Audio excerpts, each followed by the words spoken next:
Sometimes I say that I want you back, but I don't know if I do. Sometimes I think about the good days we had, but there were bad days too. And I know love is like the phases of the moon. And I know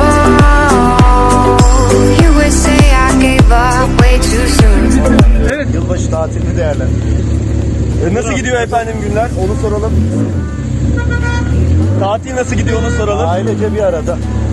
Peki, teşekkür ederiz. Teşekkür ederim. Love life, baby, let it be.